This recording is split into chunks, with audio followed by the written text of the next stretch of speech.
अस्सलाम वालेकुम। मां महमूद बोगलां जी ख़िदमत में हाज़िर आहियां ऐं पंहिंजे हिन चैनल सां पंहिंजे नंढे भाउ जे हिन चैनल सां अवां सां मुख़ातिब न करे त दिलि चवे थी त अव्हां खे हिन सदाबहार ॾींहं जी मुबारकूं ॾिजनि ऐं यादि ॾियारिजे त क़ौमुनि खे पंहिंजे मुल्क जे लाइ, पंहिंजे वतन जे लाइ, पंहिंजी धरतीअ जे लाइ छा करिणो आहे।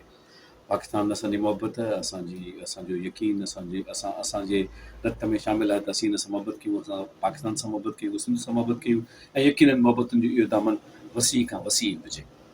अॼु के ॾींहं ते हिकिड़ो कौल ज़रूरु यादि रखिजो त इहो न ॾिसो त वतन अव्हांखे छा थो ॾिए, इहो ॾिसो त अव्हां पंहिंजे वतन खे छा था ॾियो। लेकिन असां वटि इहा तहज़ीब जे हवाले सां, सकाफ़त जे हवाले सां जेके बि यादगिरियूं आहिनि, त हिकिड़ी ॻाल्हि जंहिंजे लाइ हथ ॿधी तव्हांखे अर्ज़ु कंदुसि, उहा कोशिशि इहा कजो त पंहिंजे ॿारनि खे इहो हुनुरु ज़रूरु मुंतक़िल कजो, उन्हनि खे ॿुधाइजो त असांजा वॾड़ा कीअं हुया। नए नस्ल खे असांजे वॾड़नि जे बारे में ख़बर ज़रूरु हुअणु घुरिजे। जिते हुजे ख़ुशि हुजो, आबाद हुजो, फ़ियमन अल्लाह। अला भाई। वॉइस ऑफ इंडस टीवी पारां सॼी दुनिया में रहंदड़ सिंधियुनि खे सकाफ़ती ईद जूं वाधायूं। गुज़िरियल ॾहाको सालनि खां सिंधी क़ौम हर साल डिसंबर में हिकु ॾींहुं ख़ुसूसी तौरु सकाफ़ती ॾिहाड़े तौरु मल्हाए थी।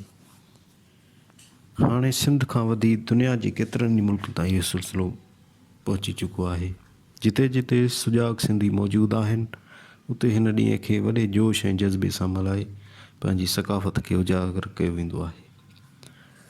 सकाफ़त हर क़ौम जी थींदी आहे ऐं यकीननि दुनिया जूं ॿियूं क़ौमूं बि पंहिंजी पंहिंजी सकाफ़त सां इन तरह मुहबत कंदियूं हूंदियूं। सकाफ़त जी वस्फ़ आलमनि मुख़्तलिफ़ बयानु कई आहे। सकाफ़त लफ़्ज़ लुग़वी माना में अक़ुलु वधाइणु आहे ऐं इस्तिलाही माना इंसाननि जी ज़िंदगी गुज़ारण जो तरीक़ो आहे।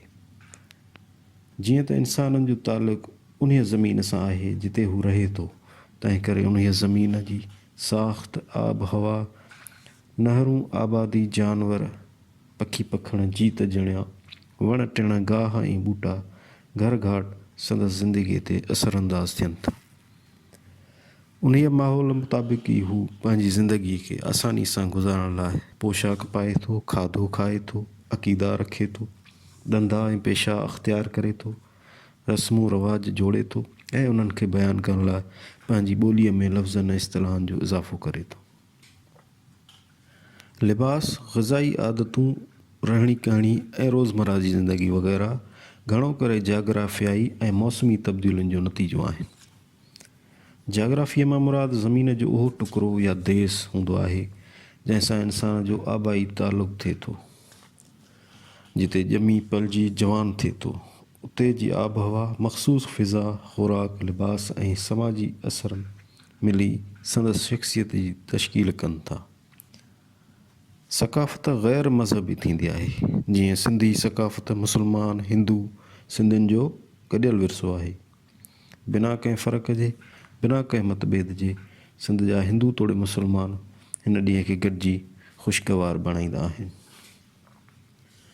कंहिं क़ौम जी ज़हनी, फ़िक्री ऐं रूहानी मंज़रनामे खे सकाफ़त चइबो आहे, जंहिंमें मज़हबी रस्मूं, तहज़ीबी क़द्र, तारीख़ी रिवायतूं, मुआशरती रिवाज, मजलिस जा आदाब, रूहानी अक़ीदा, ग़िज़ाई आदतूं, लिबास, ॿोली, अदब, रहणी कहणी, इबादत जा तरीक़ा, ॻाइण वॼाइण, साज़ सरोद, नचण टपण जा अंदाज़, ॿारनि जा रांदीका, औरतुनि जा ज़ेवर, रोज़मर्रा में इस्तेमालु थींदड़ थांव, सेबे टोपे जा नमूना, ज़हनी जिस्मानी तफ़रीह, खेल तमाशा, उर्स, मेला, ईदूं, मज़हबी ॾींहं ऐं ॾिण शामिल थियनि था।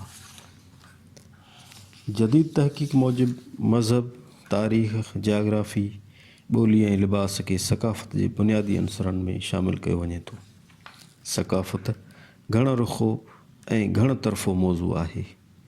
हिन मौज़ू हेठि ज़िंदगीअ जा सभु शोबा अची वञनि था, जहिड़ो मज़हब, तहज़ीब, तमदन, पहिरण, ॿोली, ज़राअत, ज़हनी तरक़ी, इंसानियत जो ज़हूर, अख़्तियार व आदाब, उथणी वेहणी ऐं रीतियूं रस्मूं, हलत चलत, हुनर, रवाज ऐं खाधो पीतो वग़ैरह। अंग्रेज़ीअ में सकाफ़त लाइ कल्चर लफ़्ज़ इस्तेमालु थींदो आहे, जंहिं इस्तिलाह में जे मफ़हूम में ज़हनी तरक़ी, आदाब ऐं अख़लाक़, तहज़ीब ऐं तमदन जूं ख़ुसूसियतूं अची वञनि थियूं। सकाफ़त, शख़्सियत ऐं समाज हिक ॿिए जा अटूट हिसा आहिनि। उहे टई जुज़ा हिक ॿिए सां अहिड़ा त ॻंढियल आहिनि जो जुदा नथा करे सघजनि। मथियनि टिनी जुज़नि खे फ़क़ति तजरीदी सूरत में जुदा करे तजज़िए ख़ातिर अभ्यास ई करे सघिजे थो। सकाफ़त जे अवसर ऐं वाधारे लाइ ज़रूरी हूंदो आहे त मुख़्तलिफ़ क़िस्मनि जा सकाफ़ती ऐं सनअती मेड़, इज्तिमाही नुमाइशूं ऐं मेला मुनक़िद कया वञनि। सकाफ़ती ऐं सनअती हुनरनि जी बहितर नमूने परगोर करे उन्हनि जी सरपरस्ती करणु घुरिजे। असांजे सिंध जे आलमनि, अदीबनि, शाइरनि ऐं मशाइरनि पंहिंजी सकाफ़त खे उजागरण लाइ हमेशह कोशिशूं वरितियूं आहिनि। सिंध में सभ खां पहिरियां साईं जेम सैयद सिंधी कल्चर जे नाले सां किताबु लिखी सिंधी सकाफ़त जे बुनियादी पासनि ते रोशनी विधी। उन बैदि डॉक्टर नबी बख्शवान बलोच, ग़ुलाम रब्बानी आगरे ऐं डॉक्टर ग़ुलाम अली लाणा समेत केतिरनि ई आलमनि इन मौज़ूअ ते न रुॻो लिखियो पर उन जे मुख़्तलिफ़ मुल्कनि जे कल्चर खे साम्हूं रखी अलॻि सां वसफ़ पिणु जोड़ी।